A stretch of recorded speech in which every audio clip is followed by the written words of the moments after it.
नमस्कार. सर्वात प्रथम निस्वार्थ चळवळीच्या माध्यमातून आपण जे उपक्रम राबवतोय आणि त्या माध्यमातून एक तज्ञ मार्गदर्शकाची आपण आज मुलाखत घेणार आहोत. विशेषतः जे महसुलातील गाड्या आहेत, माहिती अधिकार निस्वार्थ चळवळीच्या माध्यमातून माहिती अधिकार कायदा बळकट करण्यासाठी निस्वार्थ चळवळीचे प्रमुख तथा सामाजिक कार्यकर्ते भल्या भल्या अधिकारी कर्मचाऱ्यांना कामाला लावणारे, ग्रामीण भागातून संघर्षमय जीवन जगताना व्यापक जनहितासाठी बाणापुढे करत काम करणारे सुनील गुजर सर हे मावळ तालुक्यातील लोणावळा येथील आहेत. तरी प्रथमतः मी त्यांची ओळख परिचय करून देतो. तर नमस्कार. आपण सर्वप्रथम आपला परिचय थोडक्यात दिला पाहिजे. नमस्कार. मी मी रघुनाथ गुजर, माहिती अधिकार करणारा मावळ तालुक्यातील सामाजिक कार्यकर्ता.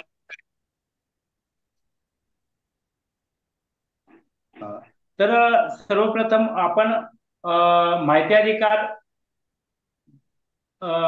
अधिकारातील उणिवा आणि अडचणींसाठी गुजर सरांकडून आपण चांगले प्रश्न घेणार आहोत. माझे सहकारी जगदीश भाऊ तेलंग सुद्धा आलेले आहेत आणि जगदीश भाऊ आणि आम्ही दोघी जण मिळून माहिती अधिकाराचे अडचणी आणि उणिवा ज्या नेहमी सहकारी आणि कार्यकर्त्यांना पडतात त्याच्याबद्दल आपण गुजर सरांकडून त्यांचे उत्तर जाणून घेणार आहोत. वास्तविक बघता गुजर सरांचा जीवन प्रवास खूप महत्वाचा आहे.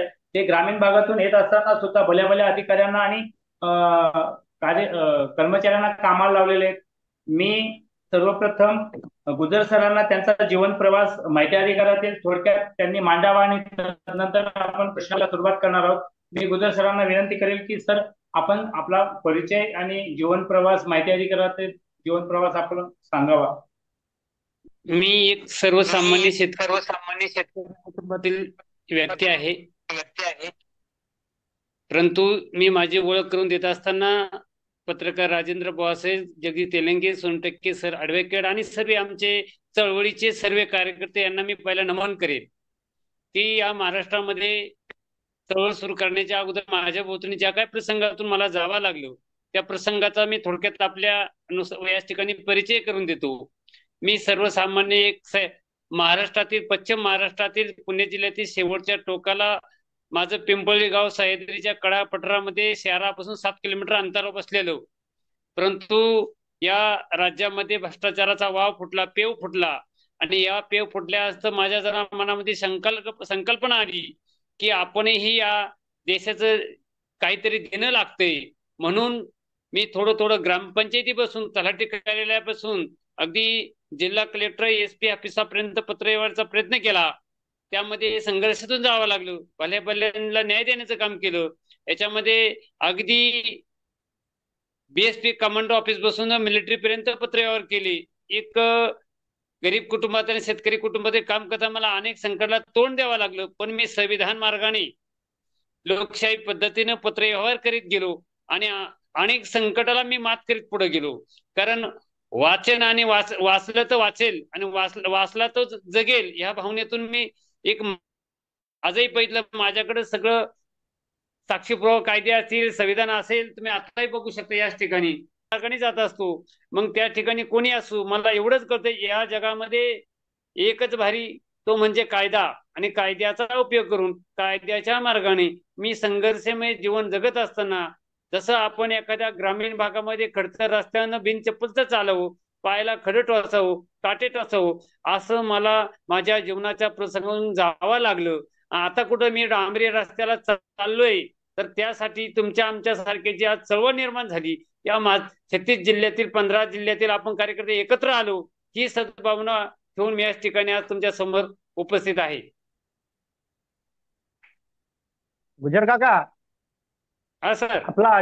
गुजर काका, आपला जीवन प्रवास आपण जो सांगितला त्याप्रमाणे भरपूर आपण मेहनत घेतलेली आहे आणि आजपर्यंत तुम्ही इथपर्यंत पोहोचले आहेत. तर ह्या निमित्तानं मी आपल्याला एक विचारू इच्छितो, माहिती अधिकार निस्वार्थ चळवळ मध्ये माहिती अधिकार मोफत शिकवण्याचं आपलं उद्दिष्ट काय काका?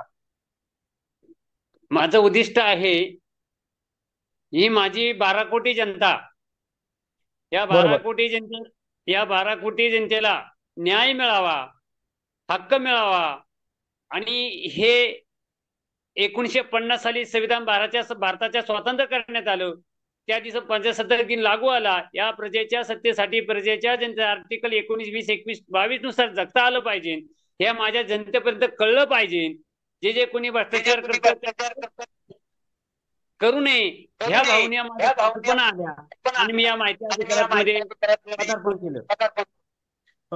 नक्कीच सर, तुम्ही छान प्रकारे उपक्रम राबवला आहे आणि या उपक्रमाला महिना 2 महिना होत चाललेला आहे. खरं म्हणायला गेलं तर मोफत आणि निशुल्क जी आपण माहिती पुरवणार आहोत, प्रशिक्षण देणार आहोत, सेमिनारच्या माध्यमातून आपण चांगले चांगले प्रश्न मार्गी लावणार आहोत आणि कार्यकर्त्यांना एक चांगलं व्यासपीठ आपण जे तयार करून दिले त्याच्यातून नक्कीच अनेक सहकारी कार्यकर्ते तयार होतील. सर, परंतु ही भावना आपल्या मनात कशासाठी निर्माण झाली हा आम्हाला पडलेला प्रश्न आहे. कार्यकर्त्यांना पडलेला खूप मोठा प्रश्न आहे. कारण आज पैशासाठी खूप आम्ही अशा अनेक उदाहरणं ऐकली की 2001 वकिलाकडे एक कार्यकर्ता जातो आणि 2000चा माहिती अधिकाराचा फॉर्म भरून आणतो. असे सुद्धा आम्ही अनेक किस्से ऐकलेत. परंतु आज स्वतः आपण मोफत आणि निशुल्क जेव्हा कार्यकर्त्यांना घडवण्यासाठी मेहनत घेतात, यासाठी आपल्याला कुठून प्रेरणा मिळते सर नेमकं? सर, मी माहिती अधिकार 2012 पासून काम करीत आहोत.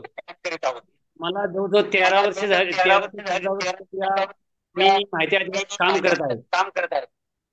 आणि हे काम करत असताना जे माझे होते त्यांनी भांडवल तयार केलं. माहिती अधिकार कार्यकर्त्याकडनं 1500 घेतो, कोण 1000 घेतो, कोण 2000 घेतो, बरोबर आहे. परंतु माझ्या अशी संकल्पना आली आपण माहिती अधिकार कार्यकर्ता म्हणून घ्यायची. ज्याने 2005 साली कायद्यासाठी आमरण उपोषण केलं 15 दिवस, आम्हाला कायद्याचं व्यासपीठ तयार करून दिलं. स्वतःचा जीवाची आधारे यांची संकल्पना डोक्यात सरली जर आपल्या कायद्यासाठी 15 दिवस अमरण उपोषण करू शकता तर आपण जनतेसाठी काहीतरी देणं लागतो. ह्या जनतेला आपण शिकून सुजलम करण्याची भावना निर्माण झाली आणि ज्यांनी काही जे धंदे मांडलेत प्रशिक्षणाचे, हे कुठेतरी थांबलं पाहिजे आणि माझ्या गरीब जनतेला न्याय मिळाला पाहिजे. प्रत्येक जण पैसे भरू शकत नाही, प्रशिक्षण घेऊ शकत नाही.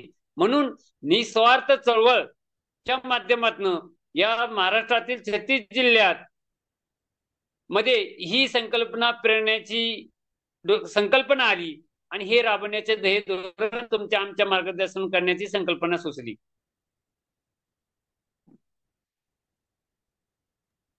नक्कीच सर, मी तेलंग सरांना विचारू.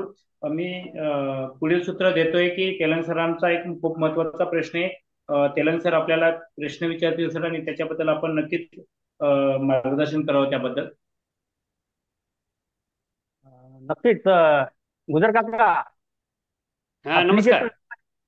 आपली जे तळमळ आहे की या महाराष्ट्रातील 12 कोटी जनतेला तुमचं प्रशिक्षण देण्याचं जे तुम्ही ध्येय ठेवलं, जे उद्दिष्ट ठेवलं, हे खरोखर अभिमानास्पद आहे.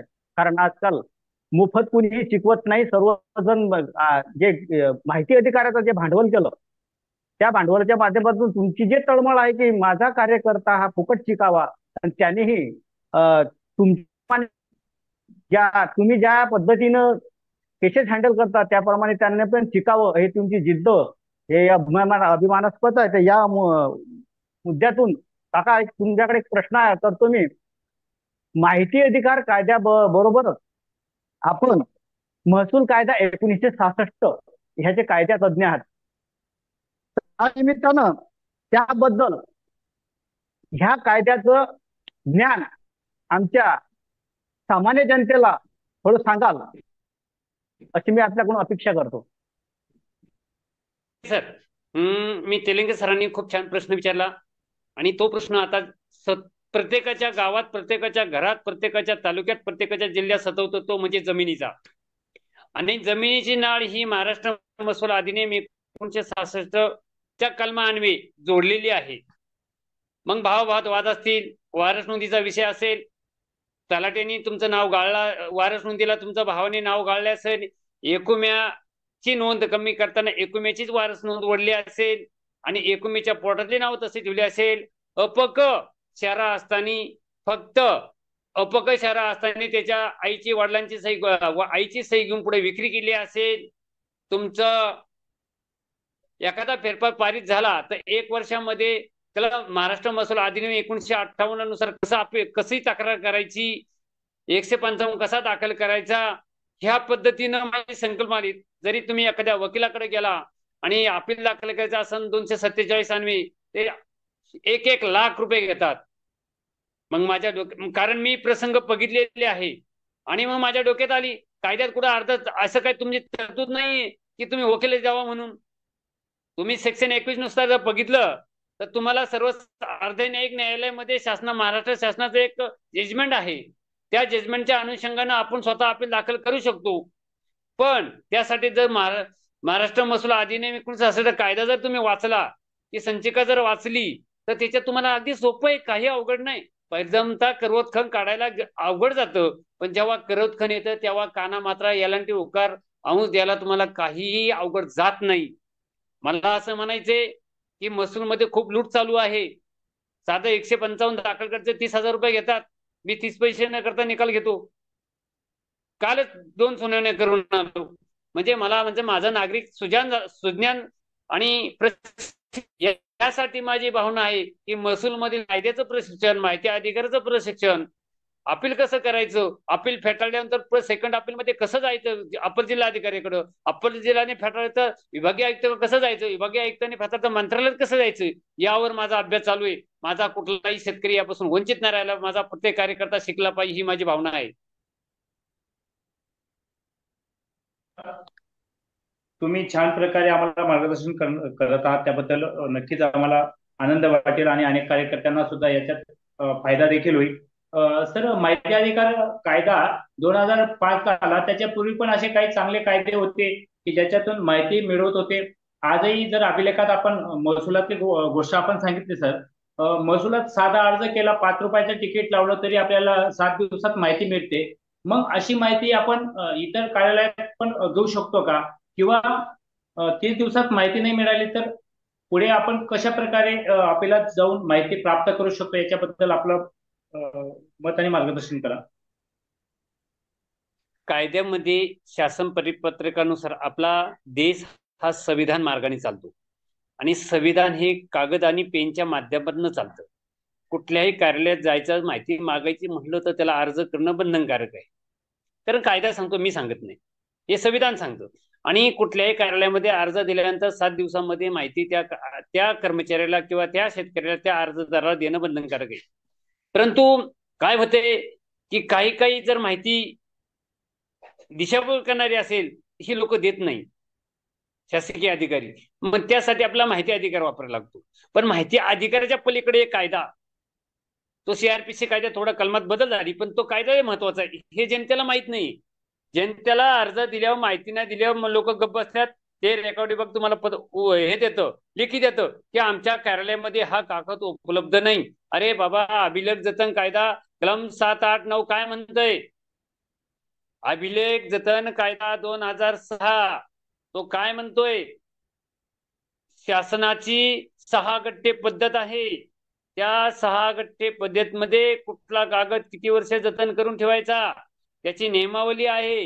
पण माझा साधा बोळा शेतकरी, त्याला कायदा माहित नसल्यामुळे तो आपलं लेखी घेतो, वकिलाला देतो, वकील घेतो, त्या अपिलाला लावतो आणि दाखल करतो. नाही, माझा उलट प्रवास आहे, माझा उलट विषय आहे.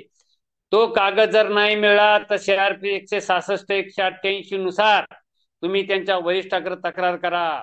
जर त्यांनी त्याच्यावर कारवाई केली नाही किंवा कारवाईचे आदेश दिले नाही तर तुम्ही त्या कलमांतर्गत संबंधित पोलीस चौकीला FIR करा. हा आपला अधिकार आहे संविधानाने दिलेला. आणि ही लोक वापरत नाही, ही शोकांतिका आहे. पोलीस स्टेशन तुमचा घेतलं नाही, रजिस्टर पोस्टाने पाठवा, ईमेलवर पाठवा, त्याच्या वरिष्ठ कार्यालयाला पाठवा, त्याला ते घ्यावा लागेल. एक सीआरपीसी 166, 188 काय म्हणतोय? हा कागद नष्ट करणे, खोटा बनवणे, गहाळ करणे हा कायद्याने गंभीर गुन्हा आहे, गुन्हा नव्हे गंभीर गुन्हा आहे. कारण जो 6 गठ्ठे पद्धतमध्ये लाल गठ्ठ्यामध्ये जे पेपर असतात, मग 7/12 असेल, पेपर असेल, आरटीएस असेल, तुमचा निकाल असेल, हा कधी नष्ट न होणारा पुरावा आहे. तो जर जीर्ण झाला असेल तर त्याची सीडी बनवणं बंधनकारक आहे. त्याची सीडी नसेल आणि नष्ट करायचं असेल तर त्याला वरिष्ठांच्या समोर नष्ट करताना त्याची रजिस्टर मध्ये नोंद घेतली पाहिजे. हे कार्यकर्त्यांनी तिथं मागितलं पाहिजे. हा कागद मिळत नाही ना, हा कागद आपल्या कारणे कधी नष्ट केला, कोणाच्या साक्षात नष्ट केला, साक्षात नष्ट करताना कोण अधिकारी होता, त्या अधिकाऱ्याच्या सही शिक्का त्या रजिस्टरच्या प्रती मागा. जर दिल्या नाही तर तो सुद्धा 166 CRPC 188 अंतर्गत त्याच्यावर गुन्हा होऊ शकतो. अशा पद्धतीनं मी कार्यकर्त्याला विनंती करेल, माहिती अधिकारापुढे महसूल, महसूलच्या पलीकडं CRPC. माहिती अधिकारात माहिती मागता येते आणि माहिती अधिकारात जर नाही माहिती मिळली तर CRPC नुसार आपला गुन्हा दाखल करता येतो, असं मला या ठिकाणी सांगू इच्छितो. नक्की सर. जय राम.